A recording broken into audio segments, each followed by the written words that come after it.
درود و سلام نبی اکرم نور مجسم شفیع معظم احمد مجتبی جناب حضرت محمد مصطفیٰ صلی اللہ تعالی علیہ وسلم کی ذات والا صفات کے لیے حمد و صلوات کے بعد درس قرآن و حدیث کے عنوان سے اس بزم نور کا انعقاد ہے۔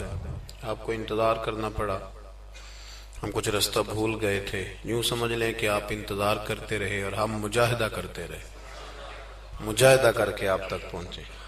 اللہ آپ کو بہترین صلہ عطا فرمائے۔ قرآن مجید میں اللہ کریم نے ارشاد فرمایا ہے کہ وَإِلَٰهُكُمْ إِلَٰهٌ وَاحِدٌ، فرمایا تمہارا معبود ایک ہی معبود ہے، لا الہ الا، اس کے سوا کوئی عبادت کے لائق نہیں ہے۔ والرحمن الرحیم، بڑا مہربان ہے، نہایت رحم کرنے والا۔ اللہ وحدہ لا شریک ہے، اللہ کی ذات میں، اللہ کی صفات میں کوئی اس کا شریک نہیں ہے۔ وہی وحدت الوجود، وہی واجب الوجود ہے، اسی کا وجود ضروری ہے۔ ایک ہوتا ہے شرک اکبر، اللہ کی ذات و صفات میں کسی کو شریک ٹھہرانا، اور ایک ہوتا ہے شریک اصغر، ریاکاری کرنا، دکھلاوا کرنا۔ دونوں ہی بڑے سخت ناپسندیدہ ہیں۔ اگرچہ شرک اصغر معاف کر دیا جائے گا، اس کی اصلاح ممکن ہے۔ ہمارے ہاں الحمدللہ امت مسلمہ میں شرک اکبر تو نہیں ہوتا، لیکن شرک اصغر کی بیماری بہت زیادہ ہے۔ دکھلاوا کرنا، ریاکاری کرنا، تصنع کرنا، بناوٹ کرنا، اپنے اعمال کو پیش کرنا، یہ ایک بڑا خوفناک منظر ہے۔ آپ غور فرمائیں کہ جس آدمی کے گھر میں 20 لاکھ روپیہ کیش پڑا ہو، وہ کبھی آ کے نہیں بتاتا کہ گھر میں پیسے پڑے ہوئے، کہ بتاتا ہے؟ اور جس کے گھر میں 10 تولے سونا پڑا ہوا ہو، وہ کبھی آ کے نہیں بتاتا کہ گھر میں پڑا ہے۔ لیکن جو سویرے تہجد کے وقت اٹھ جائے، وہ سارے محلے کو بتاتا ہے کہ میں اٹھ گیا تھا اور میں نے پڑھی ہے۔ 20 لاکھ روپیہ جو کیش گھر میں پڑا ہے وہ نہیں بتایا، لیکن جو 10,000 روپیہ مسجد میں دے دیا وہ سارے علاقے کو بتایا، حالانکہ وہ بڑی قیمتی نیکی تھی، وہ چھپانے والی تھی، لیکن اس کا اظہار کرنا، اس کو بتلانا۔ حضرت عمر فاروق رضی اللہ تعالیٰ عنہ فرماتے ہیں کہ میں اللہ کے پیارے محبوب صلی اللہ علیہ وسلم کی قبر اطہر کی زیارت کے لیے حاضر ہوا تو حضور کے مزار کے پاس بیٹھ کر حضرت معاذ ابن جبل رضی اللہ تعالیٰ عنہ رو رہے تھے۔ میں نے انہیں دیکھ کے کہا کہ کیوں رو رہے ہو؟ کہنے لگے نبی پاک علیہ السلام کی 2 حدیثیں ہیں جن کی وجہ سے میں بڑا پریشان رہتا ہوں، میں سوچتا ہوں کہیں میں زاد میں نہ آ جاؤں۔ ابن ماجہ میں حدیث موجود ہے۔ حضرت سیدنا عمر فاروق رضی اللہ تعالیٰ عنہ فرماتے ہیں کہ میں نے ان سے پوچھا کہ وہ 2 باتیں کون سی ہیں؟ تو فرمانے لگے، ایک تو نبی پاک صلی اللہ علیہ وسلم نے یہ فرمایا تھا کہ اللہ فرماتا ہے جس نے میرے ولی سے دشمنی کی، میرا اس کے خلاف اعلان جنگ ہے۔ تو حضرت معاذ ابن جبل کے رونے کی وجہ محدثین اور شارحین نے یہ بیان کی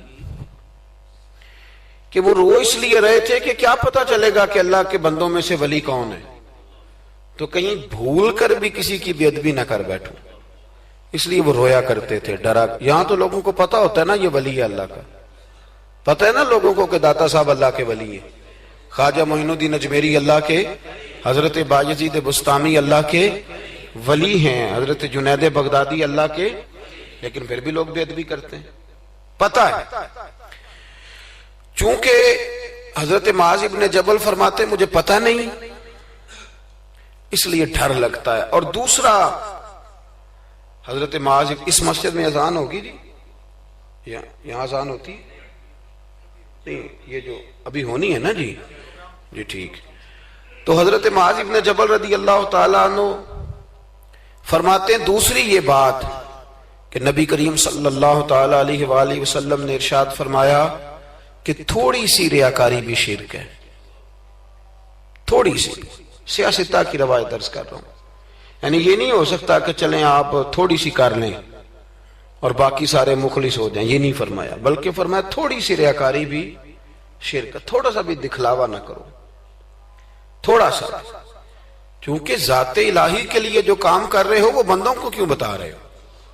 جو کام اللہ کی رضا کے لیے، اس میں بندوں کی شراکت کا کیا معنی ہوگا؟ میرے عزیز دوستو، ہمارے ہاں معاشرے میں گھٹن تب پیدا ہوتی ہے جب لوگ نیکیاں چھپ کے نہیں کرتے.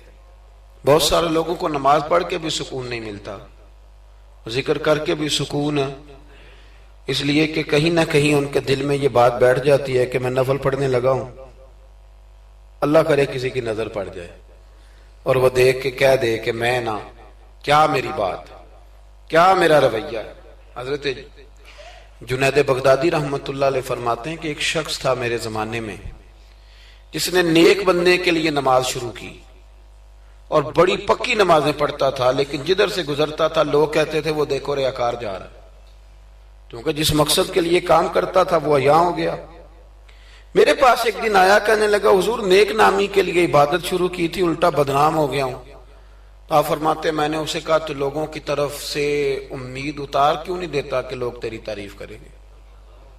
تو ایک ہفتہ اس لیے پڑھ کے میرا اللہ دیکھ لے اور اللہ کے رسول دیکھ لے، اس لیے پڑھ لے ایک ہفتہ، پھر اس کے بعد مجھے بتانا. وہ شخص کہتا ہے ابھی پورا ہفتہ نہیں ہوا تھا کہ میرے پورے علاقے نے میری عزت کر دی شروع کر دی.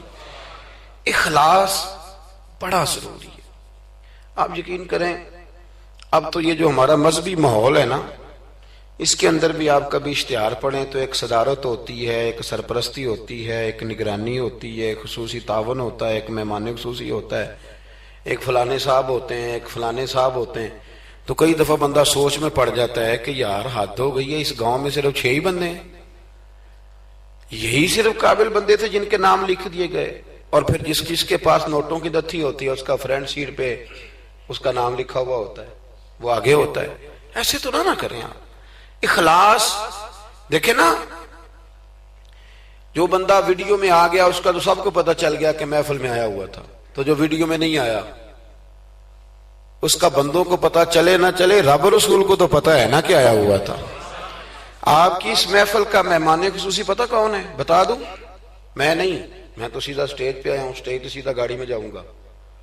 اس محفل کا مہمان خصوصی وہ ہے جس نے یہاں جھاڑو دیا مسجد میں، جس نے صفیں بچھائی ہیں، جس نے جو پیچھے بیٹھا ہے، جس نے بیچارے نے یہاں سارا دن محنت، جس نے اشتہار لگائے، وہ مہمان خصوصی جس نے محنت کی. باقی تو آئے لوگ صدارت کر کے گزر گئے. اخلاص والا عمل زندہ رہتا ہے. اور اگر آپ ناراض نہ ہوں تو میں تو ریاکاری کا سادہ ترجمہ کیا کرتا ہوں، اگر آپ کہیں تو کر دوں. یہ تسی بولے نہیں، 2-4 تے بندے بولے، رہن دینے ہیں، کوئی اور گل کر لے. کر دوں ریاکاری کا سادہ ترجمہ؟ میں ریاکار کو نہ اداکار کہتا ہوں. میں کہتا ہوں جو ریاکار ہوتا ہے یہ بنیادی طور پہ تو اداکاری لمبی چلتی کوئی نہیں، بندہ تھک جاتا ہے. اداکاری لمبی نہیں چلتی، لمبا کام اخلاص والا چلتا، وہ تھوڑا ہو وہ اخلاص والا چلتا ہے.